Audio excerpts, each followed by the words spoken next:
Hi guys. I want to let you all know that after taking a break for a few weeks, I was able to get a new microphone. I hope you guys like it. Anyway, onto the video. When the Game Boy Color released in 1998, Nintendo decided to make a port of Super Mario Bros. With extra content and features. With new features comes differences, and I've decided to bring light to these differences. I'd like to take a moment to thank the Super Mario Wiki, which has a list of differences that helped me make this video easier. It will be linked in the description. If you see I missed anything, please let me know in the comments. And without further ado, let's look at these differences. The first difference comes in as soon as you load into the game. In the original, there's no way to save since NES cartridges didn't have a battery. However, Game Boy cartridges did have batteries, which allows for multiple save files. The first newly added feature that I'm going to mention is the world map. This is where you go before entering levels. When inside the level itself, the remake omitted the level being listed among other things at the top of the screen. Another thing that is omitted is the life counter that originally appeared before levels. Because the remake is on a console with a completely different aspect ratio, the entire y-axis is no longer shown. When finishing a level, the sound that plays when sliding down the flagpole seems to have been changed as well.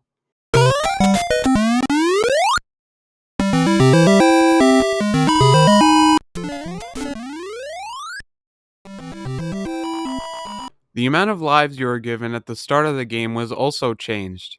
In the original, it's 3, while in the remake, it's 5.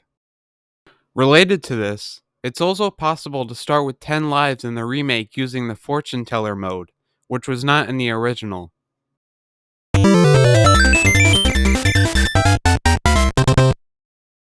When you pause in the original version, the game simply freezes, while in the remake you get a complete pause menu. Another way that the screen was affected was the text that appears in a warp zone. With all the screen real estate, the original had it all in one line, but the Game Boy version condenses it to 2 lines. For unknown reasons, the color palette of certain sprites such as the fire flower was slightly changed in the remake. After beating a castle in a world, Toad's appearance was altered. Instead of being a simple sprite that can be interpreted as flipping Mario off, he now has an animation where he celebrates Mario's arrival. This is also true for Princess Peach. The next new feature in the remake is being able to play as Luigi in one-player mode. Just like Toad and Peach, certain elements such as water and lava were given new animations. Some objects that didn't originally have sound effects now have sound effects in the remake.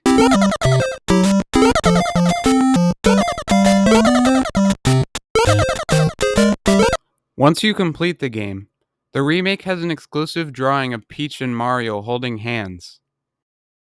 Possibly the biggest new addition to the remake is the challenge mode, in which you need to collect red coins as well as Yoshi eggs in multiple levels.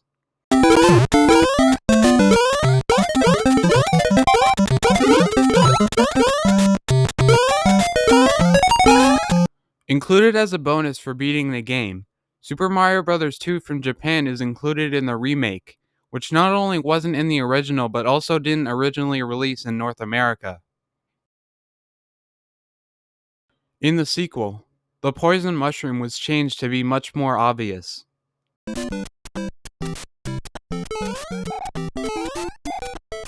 On top of being able to save game progression, you can now also save your high scores to compare to other save files.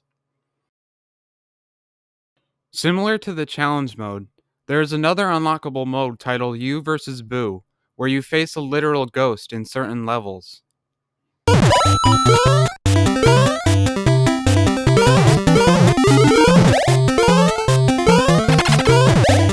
Something that is exclusive to the remake but isn't necessarily a mode is the awards that you get by playing in the game and can be viewed in the album. While multiplayer is supported in the original, the remake only has multiplayer in the Versus mode. A quality of life feature that was added is the fact that when you run out of lives, you now start at the beginning of the level instead of the beginning of the game.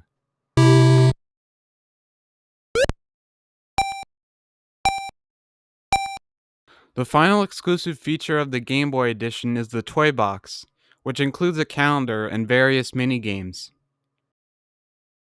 That was all the differences I could find. I was expecting to find more, but I do have another video in the works that will hopefully release within a week or two. But please let me know what you think of my new microphone. If you all like it, then I'll use it in more videos. Thank you all for watching. I'll see you later.